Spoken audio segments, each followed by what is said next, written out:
میں ایک بات بڑی سخت آج یہاں کہنا چاہتا ہوں، اور جو کرنا کر لیجئے، میرا حافظ اللہ ہے اور جان اس کے ہاتھ میں ہے۔ حضور والا آپ بھی مدینے گئے ہوں گے، میں بھی مدینے گیا ہوں سر، سارے پیر خانے جو ہیں اپنا سلسلہ جوڑتے ہیں سادات سے، اور سادات کی جگہ کون سی ہے سر؟ میرے سرکار کا شہر۔ سر مجھے بتا دیجئے مدینے کی ایک گلی، ایک مضافات بتا دیجئے جہاں پہ کوئی پیر خانہ ہو، جہاں پہ کوئی گیلانی، کوئی جیلانی، کوئی فلانے بیٹھے ہوں۔ یہ بدبخت اس غریب خطے میں آ کر ہمارے مذہبی استحصال کو استعمال کرتے ہوئے ارب پتی بن گئے، زمیندار بن گئے، اس کے علاوہ روحانی پیشوا بن گئے، درگاہوں کے مالک بن گئے، مجاور بن گئے، اور مجاور بننے کے بعد پھر یہ ہمارے حکمران بن گئے۔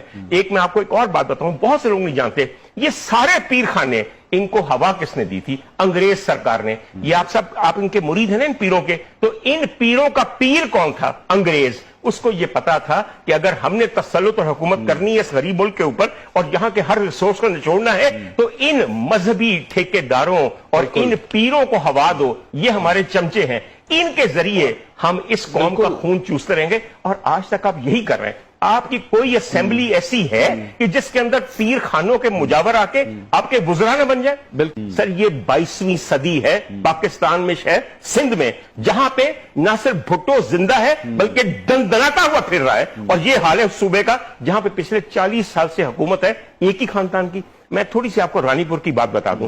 رانی پور سندھ کے کسی بھی شہر کی طرح دو حصوں میں بٹا ہوا ہے، ایک طرف پیر ہے، ایک طرف سیاستدان ہے، اور دونوں گدی نشین ہیں، ایک ہی خاندان ہوتا ہے۔ بالکل، اور کل ایک اطلاع جو موصول بھی یہ ہو رہی ہے کہ ان پیروں کی جانب سے قبر کشائی کی کوشش کی گئی ہے کہ کسی طرح جو فاطمہ کا جسد خاکی ہے، جو لاش ہے، اس کو کسی نہ کسی طریقے سے غائب کر دیا جائے، کیونکہ اب عدالت نے تو آرڈر جاری کر دیے کہ قبر کشائی ہو، پوسٹ مارٹم کیا جائے، تاکہ جو حقائق ہیں وہ سامنے آئیں۔ انوار بہت ہی اچھی بات ہے، اسے قبر کشائی نہ کہیے، اسے کہیے کہ آخری جو اس کا جسد خاکی ہے اس کو بھی چرانے لگے۔ آج رات، پچھلی رات گزری ہے 2:30 بجے، پیر اسد شاہ کے مریدوں نے جا کے قبر کو کھودنے کی کوشش کی تاکہ صبح جب ایگزیومیشن ہو، ایگزیومیشن وہ صحیح لفظ ہے جو ہم عدالت کے حکم پہ ایک قبر کھول کے لاش باہر نکال کے اس کے سیمپل دیتے ہیں، اس سے پہلے تمام ایویڈنس مٹا دیا جائے، تمام ایویڈنس مٹا دیا جائے۔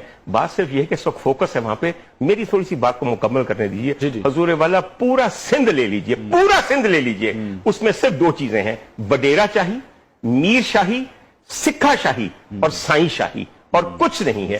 حضور والا رانی پور میں کیا ہے؟ پیر افضل شاہ صاحب جو ہیں وہ وہاں کے ایم این اے ہیں، جو پیپلز پارٹی کے ہیں، مجال ہے وہ اپنے بھائیوں کے اوپر جو کہ گدی کو سنبھالے بیٹھے ہیں۔ یہ پیر آف رانی پور جو ہیں، یہ پورے سندھ کے ہر علاقے کے اندر ایک پیر خاندان بیٹھا ہوا ہے۔ پتہ نہیں یہ کہاں سے شروع ہوئے تھے۔ دیکھیں پیر تو وہاں کے یہ کہتے ہیں کہ ہم تو مرے ہوئوں کو زندہ کر دیتے ہیں، تو جائیے نا پھر کروائیے زندہ، آپ کروائیے فاطمہ کو زندہ۔ حضور والا یہی باتیں آپ نے کر کے، آپ کہیں ہر پیر تو یہاں خدا بنا بیٹھا ہے، آپ نے ان کو خدا خود بنایا۔